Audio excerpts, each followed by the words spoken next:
Hey, what is up everybody? Welcome back to DiscussionVerse, and I have another video for you guys here today. Appreciate you guys for tuning into that first video that is still doing super well. I can't thank you guys enough for the welcome back to my return in YouTube and getting that video to 1K almost. I mean, we're a couple away from what I'm seeing here, and we gained 10 subscribers, so thank you so much again for that.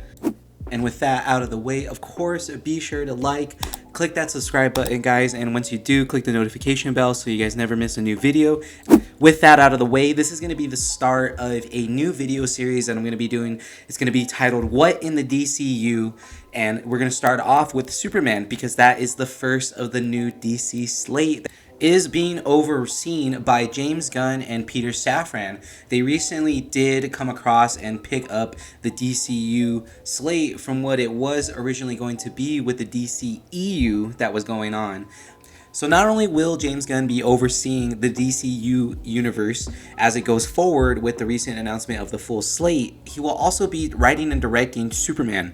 Now, Superman was originally going to be titled Superman Legacy, but they dropped Superman Legacy into Superman, right? It's like drop the from the Facebook, just Facebook. It's much cleaner. And they really do have a full realized DC cinematic universe. Even I was a bit apprehensive about this, especially coming from the DCE universe and just seeing all the shortcomings that came for that cinematic universe, especially with a lot of the difficulties and pushback that was seen and evident with Warner Brothers and their reactionary response to how the Marvel Cinematic Universe was shaping up during the times that they were dropping Man of Steel, Batman vs. Superman, Justice League, for example, even Wonder Woman, right? A lot of that was reactionary, and of course the prime example of that is Suicide Squad, the version with Letoker or Jared Leto's Joker. But here we're going to see a retcon of sorts, right? We're going into the new DCU slate, and that's going to start off with Chapter 1, Gods and Monsters. It is very evident that they do have a fully realized universe that they want to push out, and they really are going to try to revamp the DC film universe. Now, while this does start with Creature Commandos and Waller, both expected to be HBO Max series, the first film within the new DCU Chapter 1 Gods and Monsters universe is going to be Superman. And with Superman, of course, we already have a full cast announcement. We have a ton of behind-the-scenes photos that a lot of people have been getting. As with this movie, we're seeing a lot of practical sets. We're seeing a focus on less CGI within the movie, and they're trying to do everything kind of old school and bring that flavor back into movies that I feel like we're missing because everything can be seen as more digital, of course, and you can see a lot of enhancements done. So I'm excited to see how they pull a lot of these scenes off, especially with Superman flying, of course, and his power set and his adversaries that he will possibly end up fighting in this movie. Along with the cast and everything that's going on behind the scenes, it's actually confirmed by James Gunn on his various social media handles, specifically on Twitter and Threads, I believe. From his recent posts and comments to fans, he actually said that there is a cut of the trailer that already exists and is locked and it's ready to be dropped at some point because this movie is slated for the 2025 release. Now, along with that, he's gone on record and said that he's watched a rough cut of the full movie at least more than 10 times, if not a dozen times. So that's pretty exciting to see, and I feel like the confidence really is oozing out with his commentary and from what we're seeing with a lot of the photos here. Now, from there, I really want to talk about the cast because our Superman, our Clark Kent, is David Corenswet, whom you might recognize from Pearl. He was the projectionist or the cameraman, whatever you want to refer to him as, but that's kind of where he really got more recognition, I would say, just because that was more of a popular film that came out. It was following up X, so, there you have it. But nonetheless, I think he fits the bill perfectly, and I think he's really gonna bring it and bring the Superman that we really all want to see. And that's not any jab to Henry Cavill because Henry Cavill was awesome as Superman, but still I know there's gonna be hesitation, especially with the new Superman and a new Lois Lane and pretty much a new DC universe or cinematic universe going forward. But hey, we gotta move on, and I think it'll be fine.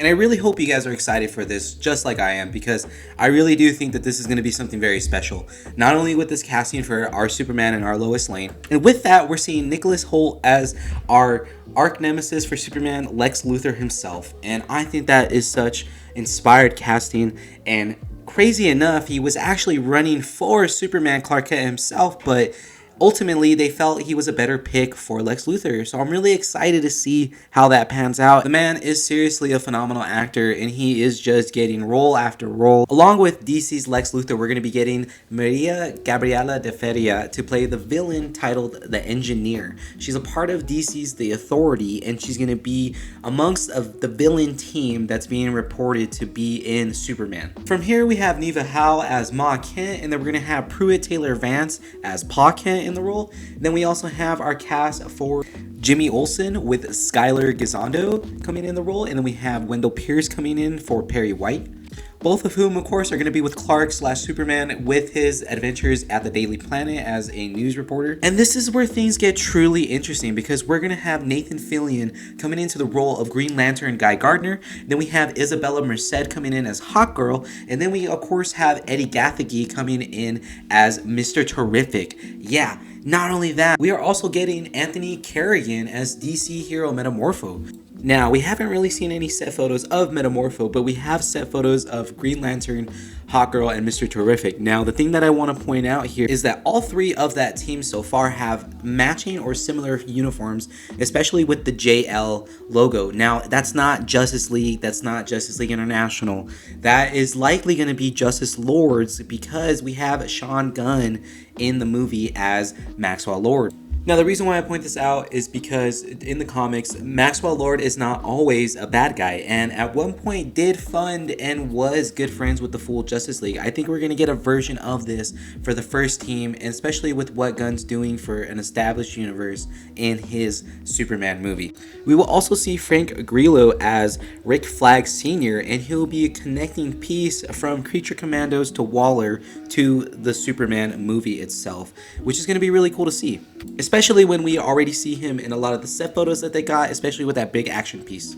And last but not least, we cannot leave out Crypto the Superdog.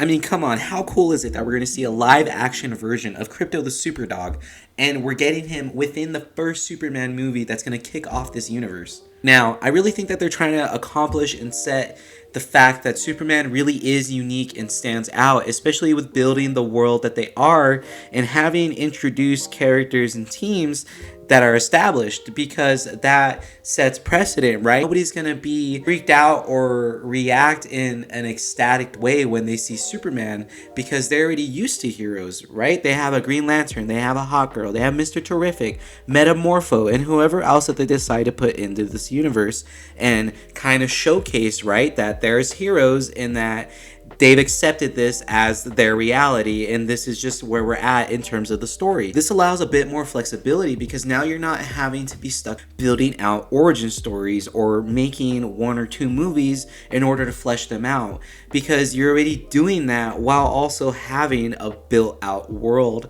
that can continue to grow. You're not setting any boundaries. You're not setting yourself up to put yourself in a corner, so to speak. To me, that's the right idea, because then you really do have a playground, so to speak, and you can throw the characters in there without taking anything away from the story and the main message or the main tone, right? Because you don't want to do anything that's going to detract from that. So I think it's in good hands. I genuinely do, and I cannot be more excited. It sucks that the DCEU could not get off to the right start, and there was no confidence from the projects from the get-go, but hey, let's see this get it done right. And who better to do it than James Gunn himself? 3 for 3 on Guardians of the Galaxy. He helped with script writing and touching up scenes with Infinity War and Endgame. So, I mean, the dude can handle ensembles, and he can write really great stories without sacrificing the main elements. And to this date, we do not have exact details on what the plot could be, and that's totally fine. I'm fine with that. I'm fine it being kept as tight-lipped as possible, because I still think that the tone is what is important for these movies going forward. And in that tone, I think that they're going to be addressing what makes a superhero a hero, right? Because it's 2 parts. A character can have the best super abilities, the best super whatever, but that does not make them a hero and does not define them as so. So I really think that when Superman comes into the narrative for Superman the movie, we're going to see exactly what that translates to on the screen and how he differs from the already established team who I will dub Justice Lords for now. Nonetheless, this is really exciting, and it's a good, hopeful look at the DC Cinematic Universe at its rebirth, essentially, right? And I think we're gonna get a lot of goodies in store. I just do want them to really nail it, because I feel like if they don't with this return to the DC Cinematic Universe, we might not see any DC live action films for quite a bit of time, because that's already gonna be essentially 3 strikes, you know? But with that, guys, that wraps up this video for What in the DCU Superman. And that's going to be the first part of the announced video series, so expect more to this. That's going to pretty much line up with the DC slate that's announced. And with that, guys, I really do appreciate you tuning in, sticking around, especially if you stuck around all the way towards the end here. Again, I'm DiscussionVerse, and thank you for tuning in.